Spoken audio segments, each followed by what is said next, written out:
안녕하세요. 저는 해줌에서 5년차 신사업 관련 업무를 맡고 있는 서재호라고 합니다. 지금은 전력중개 사업 관련해가지고 팀장 업무를 좀 맡고 있습니다. 전력중개 사업은 이제 전력거래소에서 시작한 소규모 전력중개 사업자가 소규모 전력중개 자원을 모아서 거래를 하게 만들어주는 그런 종류의 시장이고요. 2016년도에 이제 시범사업자를 모으는 것으로 시작이 되었는데 18년도에 이제 활성화가 된 그런 종류의 사업입니다. 국내에서는 전력중개 사업자가 이제 소규모 전력 자원들, 태양광 자원이나 풍력 자원, ESS 자원 등을 모아서 거래를 하는 시장으로 이루어져 있는데 가장 중점적인 역할은 예측에 있습니다. 그래서 전날에 다음날의 발전량이 얼마나 나올지를 먼저 예측을 하고 이와 관련된 수치를 이제 KPX에 보고를 함으로써, KPX는 전력거래소를 의미합니다. 전력거래소에 보고를 함으로써 이제 발전량 예측을 진행을 하는 것이 중점 업무라고 생각을 하시면 되고요. 해외에서는 이를 입찰까지 진행을 하는 전력중개 사업자가 있는데 이를 어그리게이터라고 부릅니다. 어그리게이터 사업이 활성화된 곳은 이제 대표적으로는 호주 그리고 EU에 소속된 다양한 국가들을 예로 들 수 있습니다. EU에 있는 다양한 국가들의 경우 어그리게이터의 업무가 이제 발전량 예측을 하는 것과 더불어서 이와 관련된 버추어 파워 플랜트, 그러니까 가상 발전소를 운영을 하는 것까지 포함을 하고 있습니다. 전력중개 사업은 국내에서는 아직 그 단계까지는 가지 않았고 발전량 예측치를 단순하게 제출하는 것 정도로 중개사업자의 역할이 국한되어 있습니다. 국가의 전력망의 운영에 있어서는 전력을 먼저 발전량 예측을 통해서 하루 전에 알아두는 것이 매우 중요합니다. 그 이유는 이제 발전량의 수요를 맞추려면은 이제 그거에 대해서 공급을 해야 되는데 그 공급량을 미리 알면 알수록 이제 그거에 대한 대응을 좀 더 빠르게 그리고 좀 더 경제적으로 할 수 있기 때문입니다. 예를 들어 보면은 풍력 자원이나 태양광 자원 같은 자원의 경우는 이제 자연 환경에 의해서 발전량이 갈리기 때문에 그 발전량에 대해서 조절할 수 있는 여지가 좀 적습니다. 물론 ESS 같은 배터리를 활용해가지고 전력 공급을 조절을 할 수는 있는데 이제 그 폭이 크지 않고 ESS의 경우는 좀 더 자원이 비싸기도 하죠. 자원의 수급을 미리 알 수 있으면은 발전량이 얼마나 필요할지 동시에 예측을 함으로써 이제 그 수급을 좀 더 경제적으로 맞출 수가 있다는 말이 됩니다. 국가와 발전소 소유주 이렇게 둘로 나누어서 설명을 드려야 될 것 같은데요. 국가의 입장에서는 전력망을 좀 더 안전하게 운영할 수 있는 방법의 하나로 활용할 수 있습니다. 예를 들어서 다음날의 발전량이 이제 태양광이 얼마나 발전이 되고 풍력이 얼마나 발전이 될지를 미리 알고 있으면은 이제 그에 따라서 얼마나 안정적으로 수요 공급을 맞출 수 있는지도 전력망 안에서 예측이 가능하겠죠. 그렇기 때문에 전력망을 운영하는 전력거래소의 입장에서는 정확하면 정확할수록 이제 좀 더 안정적인 그리고 좀 더 경제적인 전력망의 운영이 가능하다고 생각을 하시면 됩니다.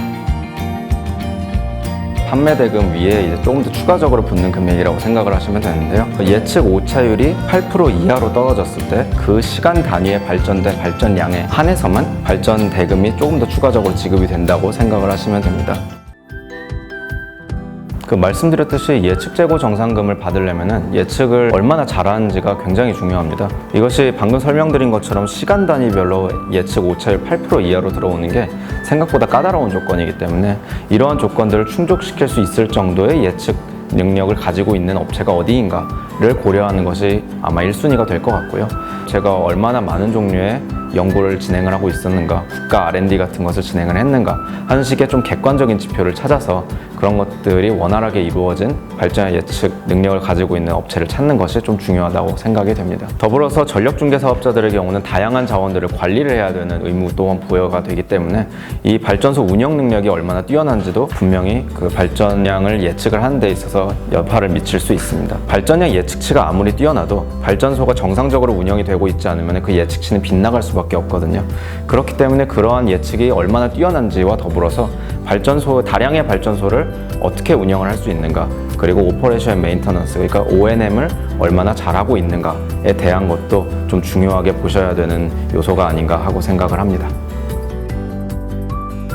발전량 예측 기술이 일단은 가장 중요하게 활용이 될 텐데 발전량 예측을 하기 위해서는 일사량 예측을 잘해야 됩니다. 이 일사량 예측을 하는 데는 다양한 방법이 있지만 수치예보나 혹은 인공위성을 이용한 기술 등이 있는데 해줌의 경우는 수치예보 및 인공위성 기술들을 다 활용하고 있다고 생각을 하시면 됩니다. 일례로 인공위성 기술을 예로 들어보면은 구름이 어떻게 움직이는지에 따라서 운량에 대한 예측, 그리고 그 구름을 거쳐서 실제로 땅에 도달하는 일사량이 얼마나 되는가에 대한 직달 일사량에 대한 예측, 이런 것들과 다양한 발전소의 고유 데이터들을 융합을 해서 이제 머신러닝을 통해서 다음날 예측이 어떻게 이루어질지에 대해서 예측하는 기술을 가지고 있습니다.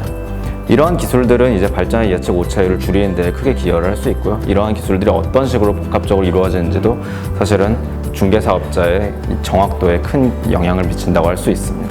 또한 발전소의 운영도 굉장히 중요한데 해줌의 경우는 이러한 운영 능력을 위해서 이제 이상감지라는 시스템을 도입을 해왔습니다. 이상감지는 다음 날의 발전량이 어떻게 되는지 혹은 지나간 발전량이 얼마가 되는지를 예측을 한 다음에 그 예측치와 실측치를 비교함으로써 그 오차율이 어느 정도 되는지를 분석을 하고 그리고 그 안에서 이상인지 아닌지를 구분해내는 방식으로 이상감지를 진행을 하고 있습니다. 이 방식의 가장 좋은 점은 다수의 발전소를 최소한의 인력을 통해 가지고 관리를 할 수 있다는 점이 있는데요. 만약에 발전소에 이상이 생길 경우에는 발전소에 대한 이상이 먼저 확인이 됨으로써 그 운영을 하는데 좀 더 빠른 대응을 할 수 있도록 도움을 주는 그런 소프트웨어로 구성이 되어 있습니다.